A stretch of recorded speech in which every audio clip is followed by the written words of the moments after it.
Hello! I'm gonna go build my own wrestling company with blackjack and hookers. The reference is lost on me, but... Really? Yeah. Wow. That's even your time, I think. Oh, no. Well, you can bite my shiny metal ass. No, So still... you'll tell me that one is lost on you, too. Still lost on me. Holy shit. You're younger than I thought you were. No, I'm probably not. I'm just stupid.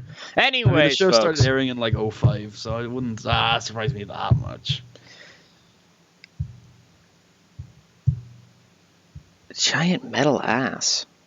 No, shiny metal ass. What the fuck is wrong with you? Anyways, we're in the United Center. Or is the center united? I don't know, to be totally. I forgot to pick the venue again, so this is just whatever. Like I forget now. Did you see the big uproar on Southern Twitter this weekend about the Confederate flag in professional wrestling? Are you kidding me? Is that a like argument we're having still? What do you mean an argument? See, that's the thing. What's the argument? I guess like. So I want to like coax out some Tucker hot takes. Is all I want to do. Okay, what about it? So there's an old school wrestler who wears the Confederate flag. Tracy Smothers or whatever.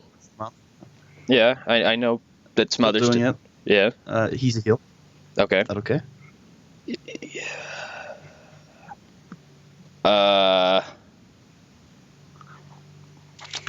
It's weird because.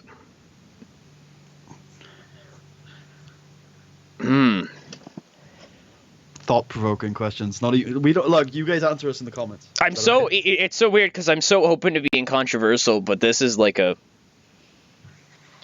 Really, now that's the thing is that I thought this issue turned on that, because if you're open to controversial, I feel like this isn't that big a line to cross. Probably not. The fact that I think we've had ISIS multiple times on the series as a presence. I think, at least on Raw, we've mentioned ISIS.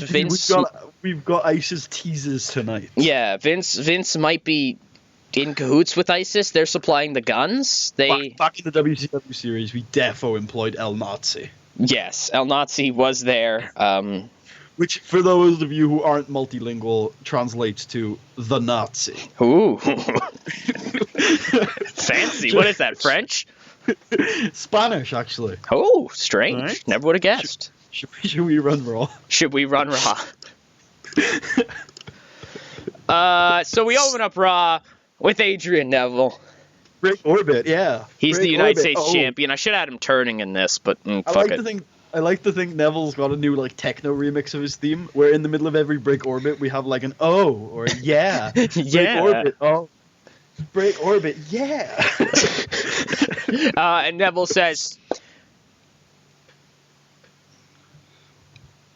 yes. In the beginning, there was only Neville. No, in the beginning. Then there was Neville. Hold on. No, in the beginning. God said, let there be Neville. Okay, buddy, calm down. Buddy's pushing the let there be Neville angle so hard. Neville says, in the beginning, there was nothing. And then there was gravity. And then there was Neville. And then I said, fuck you, gravity. I am United States champion. And the crowd's like, hooray. Gravity's not pissed because he doesn't really remember you that well. Gravity's like, who the fuck is this guy? He's just fucking going off about me. What the hell is this? Like, prick. You prick. And Neville says, now that I have this finally, now that I finally have something that I can really look at, something I can be proud of. I'm not afraid. Fuck you, NXT. I'm not afraid anymore to say, Ricochet, you know, you've been asking why I did it, why I cheated, why I rolled you up. Ricochet, it's because I'm better than you. You see, you could have gone ahead, you could have pulled out your lucky win, whatever. You could have gone on to win the tournament. You could have gone on to win this championship. At the end of the day, I was just going to come and kick your ass anyways. Because, buddy, we were never friends. You were a tool. We were both tools for each other. We only used each other to get that championship, those tag team championships. And at the end of the day, there was nothing real there. So I don't understand now why you come out here acting like you were hurt, acting like we were friends. Neville, we were never friends. Neville. Ricochet, we were never friends. We were just co-workers. And even then, pretty shit ones at that. So Ricochet, yeah, I cheated. But I only cheated to deny the inevitable, to advance the flow of time. Because just like gravity, apparently, time forgot me. I'm actually 6,000 years old. And at the end of this year, I will regenerate into my new body. Neville says, Ricochet, look at me. Look at you. Now back to me. Now back to you. Now back to me. I have a title. And you ain't got shit. See, now I'm glad you didn't turn him, because I agree with everything he said. He is definitely the babyface. Sheamus beats Dan Sapp. If Dan Sapp had a safe word, what would it be? 'Cause we were talking about this before the show, and if I remember right, you didn't actually give me an answer. So I think that's true. Man's got a very kinky headdress going on. Let me think here. While he's thinking, I can tell you about this extremely short match. It was actually it was one of the best 59-second matches I've ever seen. It was multi-layered. Dan Sapp came out with one of the Godfather's hoes, and they kissed before the match. Sheamus went for the bro kick, but Dan Sapp had watched his tape. Dan Sapp knew Sheamus liked to bro kick a man right after he kissed a hoe, so he dodged it. And he low-blowed Sheamus, but the ref didn't see it. The roll-up from Dan Sapp only gets a 2 count, and when Sheamus kicks out, he bro kicks out, and Dan Sapp loses with a Celtic Cross. Lovely, Putty. And I think his safe word, it's not even a safe word. It's like a safe sentence. He has to say the entire sentence. And it's something like, I don't know, nobody will ever beat me, or something like that. Okay. Yeah, okay. That way nobody beats him, you know what I mean? Like when it's going too far, he's like, this is no longer enjoyment. This is no longer please stop beating me. Yeah, exactly. This is no longer sexual enjoyment. You're now just beating me. This is abusive. I don't like it. I'm really glad you indulged me on this one segment that'll never come up again. Exactly. Never. Anyways, we have Raw's Rumble representative already, and Naito and Cesaro are in Titan Tower, and they're like, we're having a bit of a situation. We're kind of being sieged from two fronts. It's chill though. It's chill. Like they've got like hookers and stuff, and there's there's Tranquillos spray painted on the wall. They're watching New Japan World. La Sombra's like literally just like in a corner, like ha. Like, look, Cesaro, my glory days. Look, I won the IWGP title. And Naito says, all right, so, Regal, first of all, thanks for addressing me as the general manager of Monday Night Raw. Real classy of you there, buddy. Jesus Christ. Evil, thanks for undressing me. Oh, Jesus, god damn. He says, way to keep with the times, old man. Anyways, I would like to announce that Raw's representative going into the WWE Championship Triple Threat match at the Royal Rumble pay-per-view will be Chris Hero. Now, there are numerous reasons for our choice. Cesaro, care to elaborate? Cesaro says, yeah, I've known Chris for the longest time now. I know what Chris is...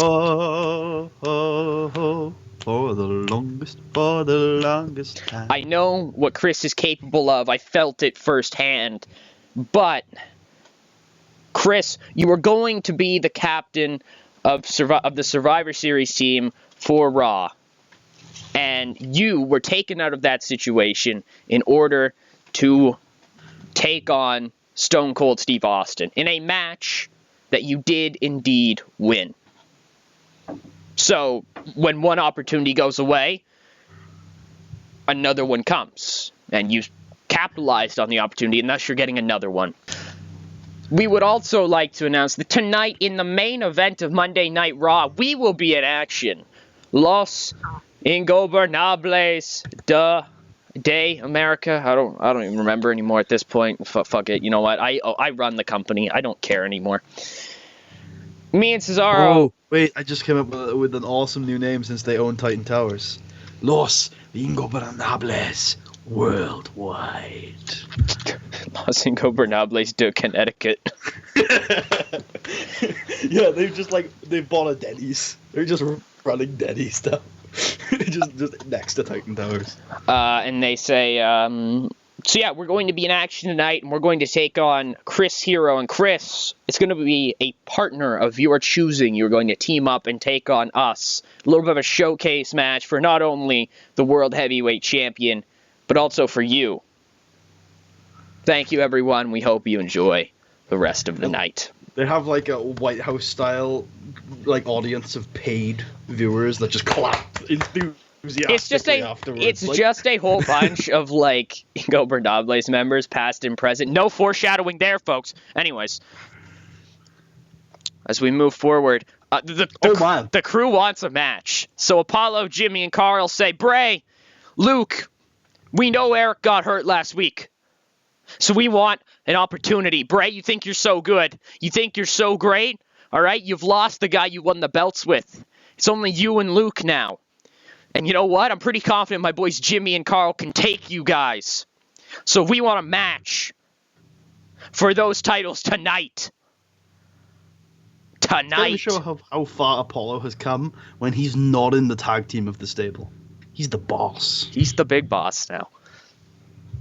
His road to redemption has come to a conclusion. Yeah. And this is it, man. He says, Bray, you talk about fear, you talk about how you're the Reaper, you talk about how you were the best thing going.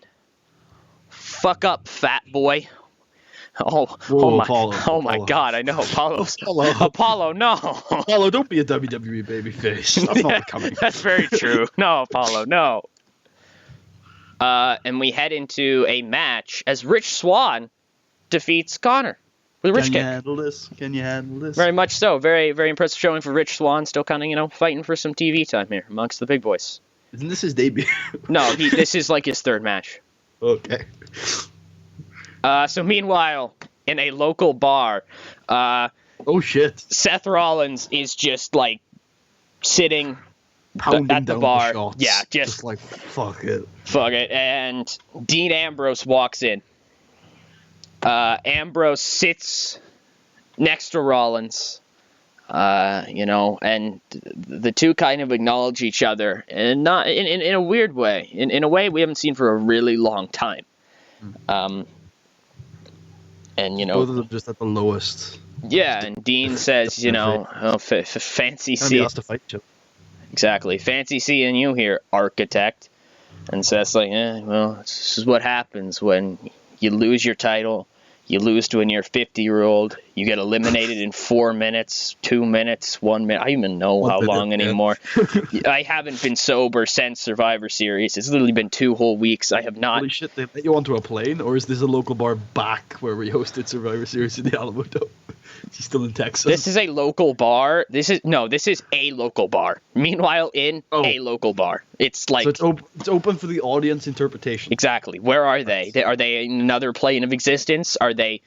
Who knows? Oh, is this purgatory? It's a bar in Titan Towers. Yeah, just they hear the rumblings above the battles going on. You just hear no way, Jose, no! No way, Jose comes rolling in through the door. Dead. Background is the dead guy falls in. Shit. Dead guy. No way, Jose. Seth says, what about you, buddy? Why are you here? Dean says, shit, Seth. I hate to say it, but I think you were right. At the end of the day, everybody is just in it for themselves. Roman's gone off to go. Who knows what the hell he's doing now? He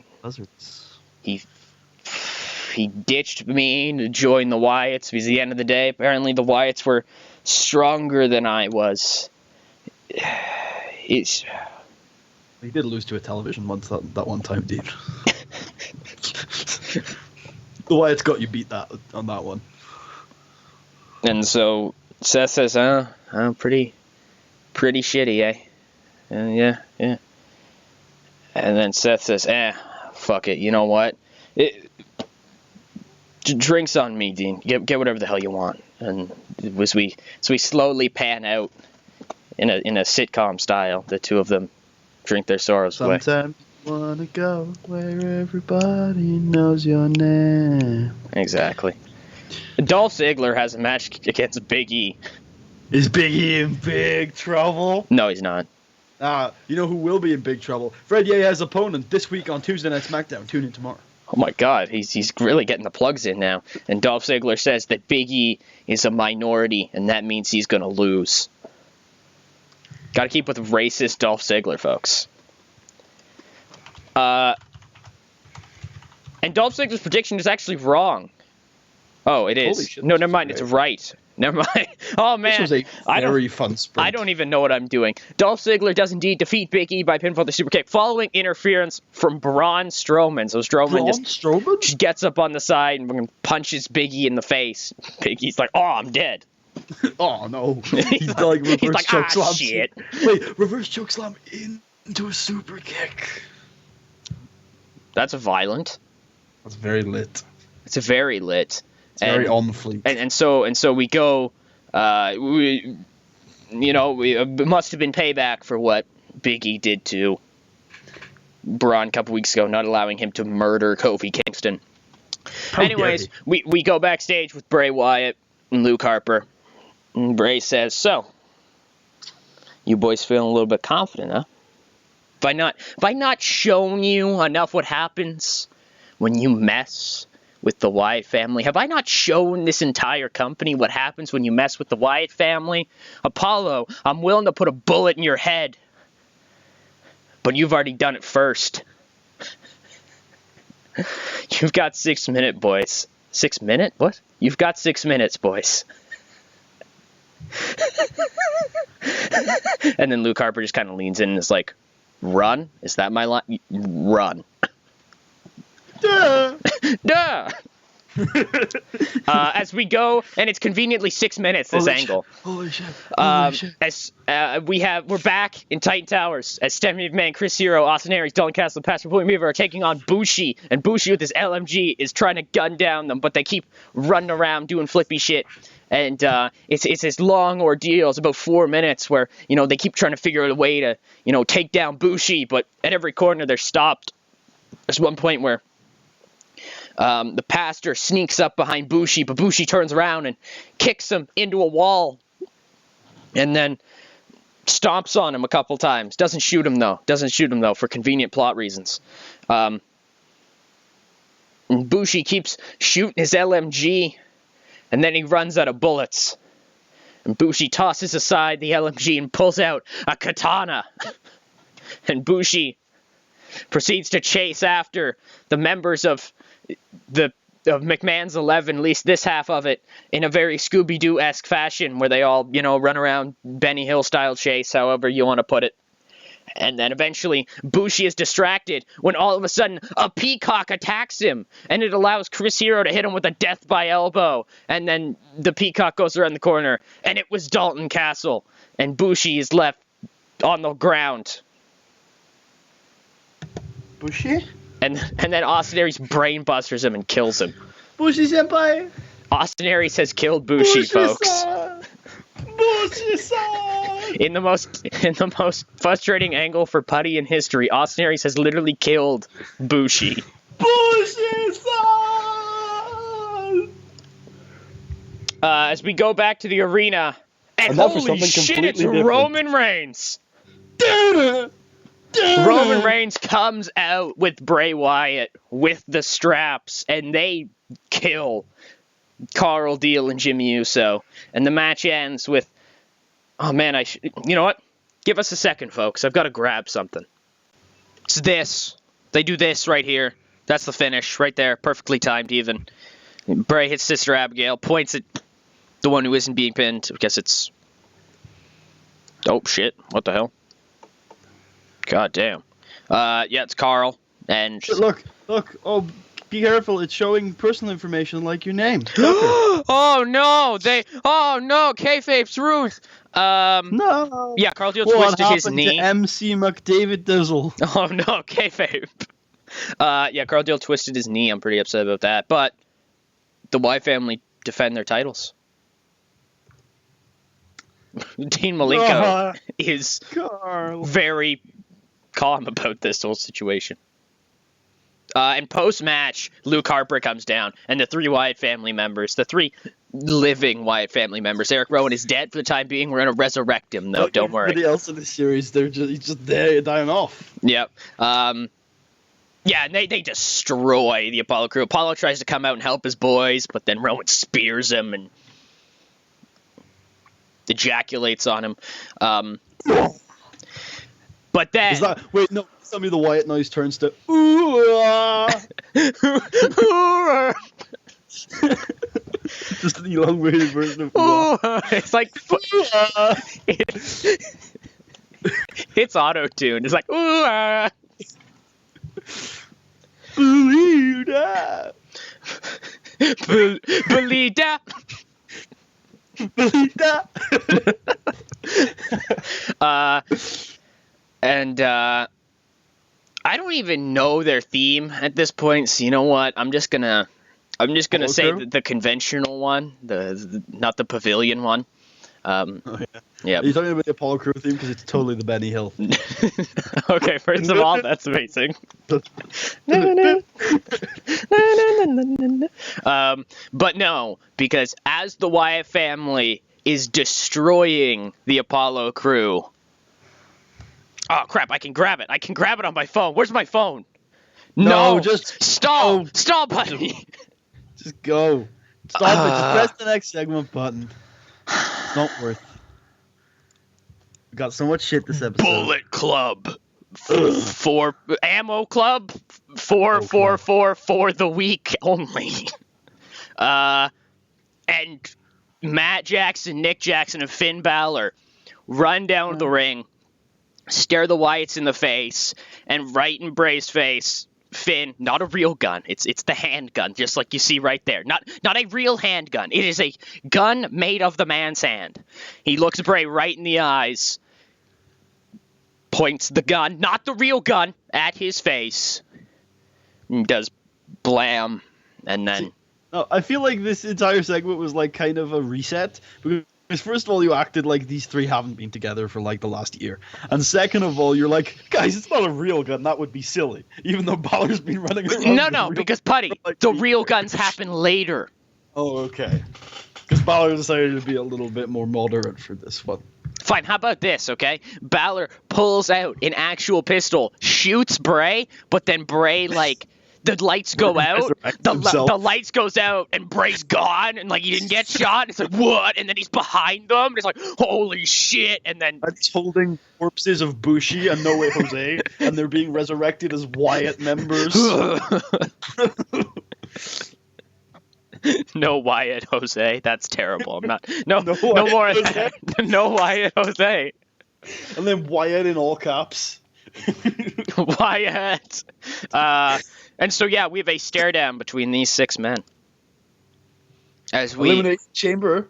Move forward to La Sombra rolling up Chris Jericho and getting a victory. Yay! La Sombra, boys. Yay! And now we have Chris Hero. Chris Hero says it's great to finally be... It's great to finally be respected, you know. Not just as a competitor, but by an office, an administrative office. You see, the entire time I was on SmackDown, Daniel Bryan ran this system that limited me, limited other people. He tried to stop people who were good at pro wrestling because he didn't like the way we did things. That's how things work here on Raw. On Raw, if you're good at things, you're good at things. That's why I like it here. At the Royal Rumble, I'm going to win the WWE Championship. I'm going to hold that belt. I am going to hold it for as long as I damn well want to. And no matter what, nobody, and I mean nobody, will beat me and take that.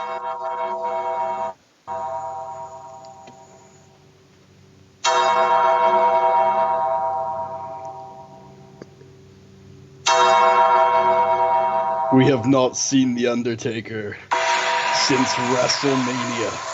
And here he is, making his first appearance on Raw in over 2 years. He ascends to the ring, flanked by Druids. Hero's out of there. He just runs to the stands like, fuck this. I'm not dealing with this. I don't need to deal with this. And Taker gets on the mic and he says, Chris, no one's going to beat you. Someone already beat you at WrestleMania.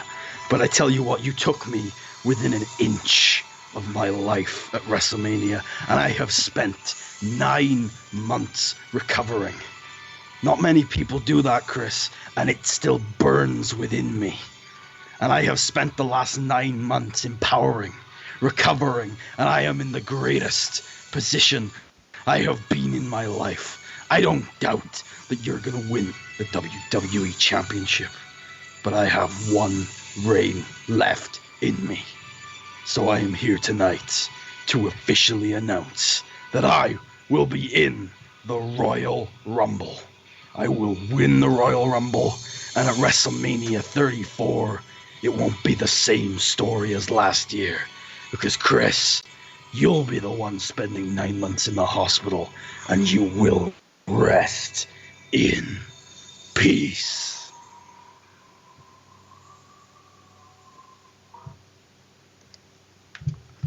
That's your SmackDown interjection for the episode. Back to Raw as Kofi Kingston beats Austin Aries. After he killed Bushi, Kofi. Kofi Kingston avenges Bushi. He actually beats him with a putty. Help me. He uses the mist. Uses the mist. He beats him with it. Uses the mist. And Steve Austin, we finally see Steve Austin again. I haven't seen him since Survivor Series. Been about a week now, taking some time off. Steve Austin says, well, the good old Austin comeback tour suffered a little bit, all right, of a setback at Survivor Series. When I got knocked the fuck out. Yeah, Chris Hero beat me, and I'm going to tell you something right now. That Chris Hero kid is really fucking good. But it's time to move forward. Ladies and gentlemen, we've already had somebody on this show say they feel like they have one more run left in them. Well, guess what good old Stone Cold's about to say right now? That's right, motherfuckers. Steve Austin is coming for the World Heavyweight Championship. The crowd is like, yay! And then there's like this little group of smart marks who are like, boo. And I'm like, boo. I'm like, fuck you. Steve Austin's like, fuck you. And we have security lead them out. We're like, fuck off. We're like, fuck off. We're like, finally got some security. Sir, would you like to come this way? Yes. Wait, hold on. No, Los Ingobernables runs the show, so it's like Rush and Evil. They're just like, get out of here. Everything is evil. All right, fine, I'll leave. So yeah, Steve Austin wants the world title. Shit. I, for one, support this. Putty is a supporter of the Steve Austin title reign hype. Stone Cold. As Los Ingobernables de America make their way to the ring for the main event of the evening, who is Chris Hero going to choose as his partner? Man's already been, shaken up. Is it JT Dunn? Who? Yeah, right? I actually don't know who that is. Yeah. No, not many people do. Wait, was he the guy? He is. Huh. What do you know? All right. And he actually, Shame about that as well. Yeah, I understand. You don't see it in some people. You didn't see it with Jimmy Savile, and I just don't think you saw it with JT Dunn either. You know somebody else who hasn't? Who? I'm going to be honest here with this one. I don't know where I was going. I'm not even going to lie. I know where you're going. Press the next Sigma button. Oh, all right. You know who else has it? Who? Drew Galloway. Oh my God, Drew Galloway and Chris Hero do indeed defeat Los Ingobernables de America when Drew Galloway picks up the pinfall. I think I'll have you know it's Los Ingobernables worldwide. Los Ingobernables de Connecticut. Los Ingobernables de Denny's. The Denny's. As Drew Galloway beats Tetsuya Naito by pinfall with a future shock DDT. What's the implication of this? What does this mean? Remember that this was just an exhibition match. That Hero and Ingobernables seem to be on a reasonable page. So yeah, like I mean, could mean nothing. There's no obvious bad blood between any of them aside from the tension between Cesaro and Hero from Kings That Eventually Die. Yeah, that whole they thing. Beat shit out of him in his last match on the brand. And literally almost murdered him. Yeah, it was. He's recovered since then. Yeah, you know what? But yeah, like Naito doesn't seem to have a problem with Hero. You know what I mean? Like as the general manager. Oh, that's a match I'd like to see. Even then, I don't think Naito's the type of guy to hold something against Galloway and stuff. Like he's not gonna just because oh man you beat me, I don't like you anymore. I'm gonna make your life hell or something stupid like that. No, totally not. That's not at all foreshadowing as I say it now. But yeah, Chris is awesome. Chris is indeed awesome. He's as hot as it gets. I don't know if we got enough women on this show. I don't think we did. I don't think we did. Did Tyler? Damn it, I forgot. Steph was here. Forgot my angle with Tyler though. Tyler and Summer were supposed to say things, so yeah, we didn't get it. Yeah, damn it. I always forget Tyler. You'd never imagine it. Oh yeah, by the way, what the fuck is going on? Monster Godzilla ISIS? Yeah, you'd never imagine it. But the white blonde guy with the white blonde chick, I'd forget about them because they're just so generic. They blend into the walls. That's racist. That is racist, and I'm very happy to say it's racist. That's also racist. That is indeed racist, and I'm not very happy to say that's fucking racist. Goddamn.